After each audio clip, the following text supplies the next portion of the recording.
Can you give your name and affiliation? Coach Tyree Blue, High Community College. I was trying to figure out, the defense gave up 13 points in the first half. What do you think changed to make them pitch a complete shutout in the second half? Well, he can answer that. We came in at halftime and made a few adjustments. Coach got on us a little bit, and we tightened up.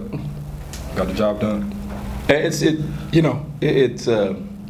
We've had our moments defensively, and I think the lesson learned, and we've learned it the hard way in some weeks, is just do your job, right? Don't try to do everybody else's job. This is not, high school. This is not everybody's just trying to do the best. No, play in the system. We'll put your people in the right place, be in the right gap, keep your eyes on the right people, cover them, and as I said after the game, we're the same team and the same defense, right? And I think they want coaches to come in and yell at them all the time. Maybe I'll start that way next week. Hey, Coach Wilson from UFM TV. This is kind of for you and Marvin. So talk about your red zone defense in the fourth quarter. There was a bunch of times where the Aviators drove downfield, but you guys were able to make crucial stops. So talk about your effort on that. Crucial stops at the goal line. I mean, it's both teams, right? We got stopped at the goal line too. We made the field goal. Our defense that held up there. You get a turnover. Right, you get a couple sacks, some negative. When you create negative yardage plays, it's amazing how much your defense gets better at that point. Right, when you get guys off schedule, instead of it being 2nd and 5, it being 2nd and 10, 11, 12. Your defense improves a lot, and we were gap sound, and our coverage was, I think, Marvin did a great job of mixing up man and zone down there, and anticipating some things. So, as I said to our team after the game, I don't know exactly what the stats were in the second half, but that was as good a defense as we've played all year for a complete half, and that really won us the game.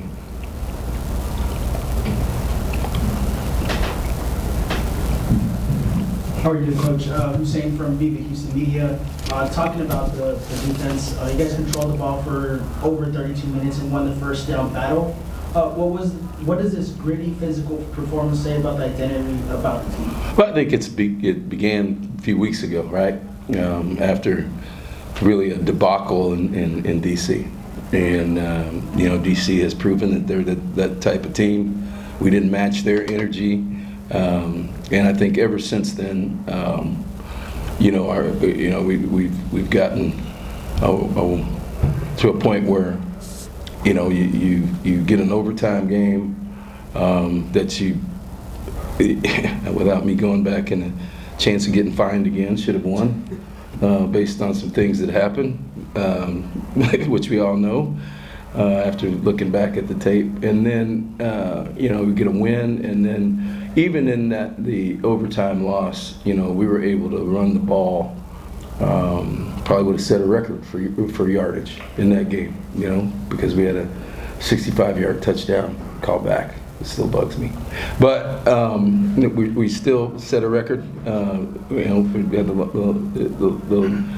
for that, and I think we've made some adjustments in our offensive line, personnel-wise, picking up a couple players, moving guys around. Jack is kind of running that thing, but the addition of a couple new O-linemen have really helped us, and the rotation of the 3 backs, keeping them fresh. I mean, it doesn't matter who goes in there.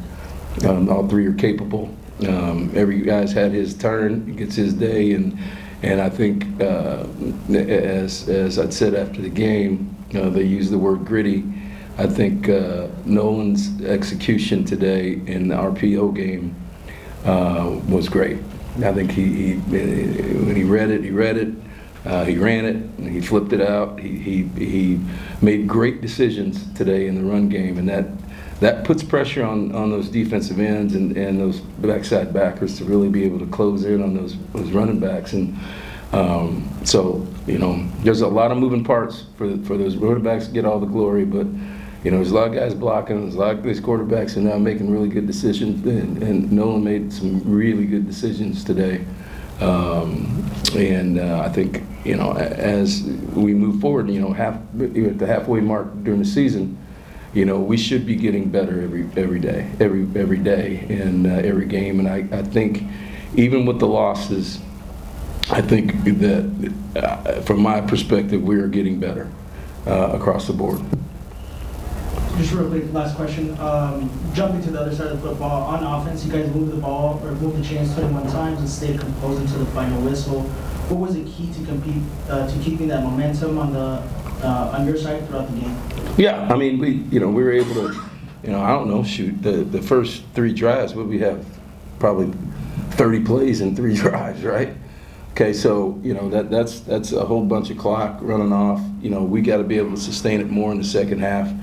They changed what they were doing. We kind of slowed things down a little bit. I would have liked to have more tempo. No one knows that. I kept complaining about that, to go fast during the game. But I think conditioning was a factor today too. It got hot out there. It was 90-some% humidity. Right? And I told these guys 2-3 days beforehand. I lived here for a long time, so they didn't believe me until we got here yesterday. They're like, okay. So yeah, it was that was a factor too. But I like I said, I think the opening drives really set the tone, and the fact that we were able to I don't believe we didn't have a turnover, we had a fumble, right? Okay, but in a game like that really, if you look back at it, that was really a difference in the game, right? You got to play. We've got to eliminate these penalties, though. I mean, this is we can't continue with giving these pre-snap penalties, giving the team 5 yards. So that's where we got to improve. Yes. Terrence Turner from the Forward Times. A question for Coach Sumner. What improvements specifically have you noticed on defense since the DC? Since the first half? Since the first half of this game? It's not there, or since the DC game that you? Well, I don't know. I think, like I said, we haven't been consistent, and that was the message at halftime, right? Don't just do your 1/11th, right? Not try to do half. But don't run over here when you just be where you're supposed to be. Trust each other, and I think across the board that's been the message that we've carried for everybody. Don't worry about our quarterbacks have gone in and out of games. Don't worry about that, right? Do your job. Right? Running backs, it's be fine, right? We got guys coming in and out of the game, right? Do your job, and you're 1/11th, and we'll be just fine. Any other questions? Last question? What the guy played his tail off today. Impact player of the game. Impact Player of the game, right? Yeah. So for Norwood, congratulations on winning Player of the Game, first of all. But I feel like throughout the season, your most underrated aspect of your game has been your mobility. Like Coach said, you ran a lot of RPO, play action, and when the play breaks down, you see open lane, you're able to take off. Is that something that's been innately in your game or in your professional career? That's something that coaches push you to do more so? I think since I was a young kid that I kind of had a backyard football mentality in me and had to get honed in a little bit once I got to college. And then I had to get told to bring it back out every now and then. So kind of going back and forth and staying within the offense and doing what you're supposed to do, but also, like you said, when that play breaks down or in the RPO game, just trying to make a play for your team. All right, thank you guys. Okay. All right. Appreciate it, guys. You guys good? 0 points in the second half. 0 points in the second half.